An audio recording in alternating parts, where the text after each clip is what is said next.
সালামু আলাইকুম। Breaking news, খুবই চাঞ্চল্যকর একটা তথ্য দিয়েছেন বাংলাদেশের প্রথম সারির দলমত নির্বিশেষে খুবই বিজ্ঞ, বিচক্ষণ এবং কি দীর্ঘদিন যাবৎ টেলিভিশন টকশোর মধ্যে সবচেয়ে জনপ্রিয় যেই অনুষ্ঠানটা তৃতীয় মাত্রা। আর এই তৃতীয় মাত্রার যিনি উপস্থাপক আছেন জনাব জিল্লুর রহমান। নির্বাচন হচ্ছে না, কেন হচ্ছে না এ নিয়ে বেশ কিছু যুক্তি, বিশ্লেষণ, মন্তব্য দাঁড় করিয়েছেন জনাব জিল্লুর রহমান। তো জিল্লুর রহমানকে এই সময় এসে অনেকে আবার আওয়ামী লীগের দালাল বলেন, কিন্তু অনেকেই ভুলে গেছেন যে আওয়ামী লীগ সরকারের আমলে জিল্লুর রহমান কি ধরনের ঝামেলার মুখোমুখি হয়েছিলেন। আমি নিজে জিল্লুর রহমানের পক্ষে দুইটা ভিডিও করেছিলাম যে ওনার বাড়িতে যখন পুলিশি অভিযান ছিল, ওনার বিরুদ্ধে যখন অভিযান ছিল, যে তৎকালীন প্রেক্ষাপটে তিনি যে কথাগুলো বলতেন এগুলো বিএনপি এবং জামাতের পক্ষে যেত। আবার আজকে যখন তিনি কথা বলছেন মনে করা হচ্ছে এটা আওয়ামী লীগের পক্ষে যাচ্ছে।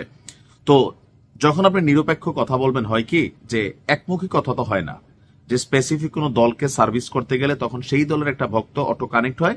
বাট যখন আপনি নিরপেক্ষ কথা বলবেন, কখনো আওয়ামী লীগ আপনাকে দুশ্মন মনে করবে, কখনো বিএনপি, কখনো জামাত ইসলাম।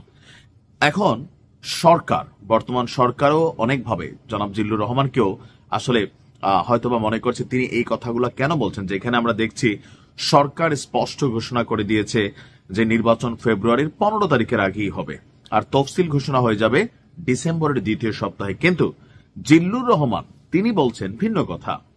তিনি বলছেন যে ফেব্রুয়ারি মাসে বর্তমান সরকারের অধীনে, অর্থাৎ ডক্টর ইউনূসের অধীনে তিনি কোনো নির্বাচন দেখেন না।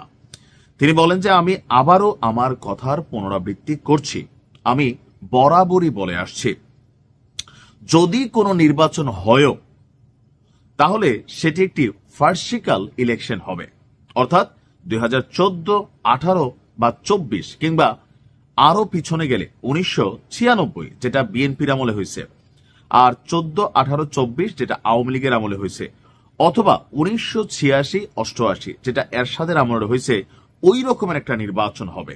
এবং আদতে আমি এখন আর কোনো নির্বাচন দেখি না। এখন ওই নির্বাচনগুলোর তাৎপর্য কি? আওয়ামী লীগেরটা তো দেখছেনি, কেউ বলার চেষ্টা করেছেন রাতের ভোট, তারপর ফাইনালি তো আমরা দেখলাম 24-এ আমি ডামি, 96-তে বিএনপি আমরা একটা নির্বাচন দিয়েছিল। তো সবকিছু মিলিয়ে যে নির্বাচনগুলোর কথা তিনি মেনশন করেছেন প্রত্যেকটাই একটা সাজানো নির্বাচনী নাটক ছিল, যেখানে আসলে ইনক্লুসিভ ইলেকশন যেটা আমরা দেখতে চাই, মানে এই সময়গুলো বাদ দিয়ে বাকি যে নির্বাচনগুলো হয়েছে তত্ত্বাবধায়ক সরকারের অধীনে মোটামুটি প্রশ্নবিদ্ধ ছিল না। তো ওই রকম একটা সুন্দর নির্বাচন জনাব জিল্লুর রহমান এবারও দেখতে পান না। আর ওই ইলেকশনগুলোকে বলা হয়ে থাকে মেকানিজম, অর্থাৎ একটা ভোট হচ্ছে জাতির মধ্যে, রাষ্ট্র টাকা পয়সা খরচ করতেছে, কিন্তু জনগণ যা করতে চাচ্ছে বা জনগণ যে ভোটটা দিতে চাচ্ছে প্রত্যেকের পছন্দ অনুযায়ী সেটা ছিল না।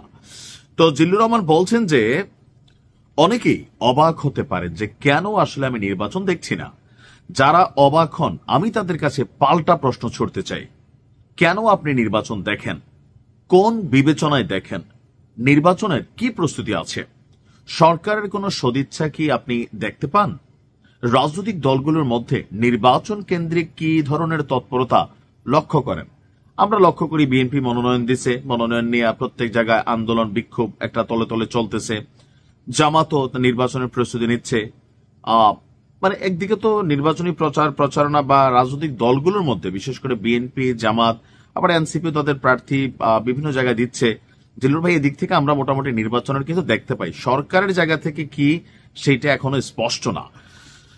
জিল্লুর রহমান বলছেন যে আমি বরাবরই বলে আসছি যে এই নির্বাচনটা অনেক আগেই হয়ে যাওয়া উচিত ছিল, কারণ গত 14 মাসে দেশের অর্থনীতি, রাজনীতি যেভাবে ক্ষতিগ্রস্ত হয়েছে, নিরাপত্তা যেভাবে সংকটের মুখে পড়েছে, এই নির্বাচন অনেক আগেই হয়ে যেতে পারত। এবং আমি এটাও বলেছি যে ডিসেম্বরের মধ্যেই নির্বাচন হওয়া উচিত ছিল, কিন্তু সেটা হয়নি। আর বিএনপিও নির্বাচনের জন্য সরকারকে তেমন চাপ দেয়নি। এখানে তিনি বেশ কিছু যুক্তি তর্ক আপনার তুলে ধরেছেন যে কেন আসলে তিনি মনে করছেন যে এখন নির্বাচন হবে না। তো সবকিছু মিলে ওনার প্রশ্ন, রাজনৈতিক পরিস্থিতি আসলে কি?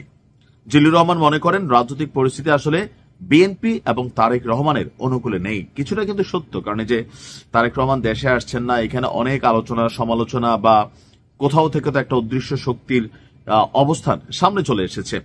তিনি বললেন যে আমি জানি না ভবিষ্যতে কি হবে, আমি ফেব্রুয়ারিতে এখন আর নির্বাচন দেখি না। আবারও বলছি, ডক্টর ইউনূসের অধীনে মানে এই সরকারের অধীনে নির্বাচন হয়তো হতে পারে 3 মাস পরে, 6 মাস পরে, কিংবা ফেব্রুয়ারির আগে, সময় নেই। কথার কথা বলছি, কিন্তু এদের অধীনে প্রকৃত অর্থে কোনো নির্বাচন করা সম্ভব নয়, কারণ তারা নানা চক্র এবং ষড়যন্ত্রে জড়িয়ে পড়েছে, আর বিএনপি সেই টোপে অলরেডি পা দিয়েছে। কথা কিন্তু অনেকাংশে যুক্তিসঙ্গত, অনেকাংশে আমরা ক্ষুদ্র মানুষ, কম বেশি তো আমরাও বুঝি পরিস্থিতির অবজারভেশন করলে। তারপরেও জনাব জিল্লুর রহমান যেটা মনে করছেন, আপনি কি ভাবছেন কমেন্টে লিখতে পারুন।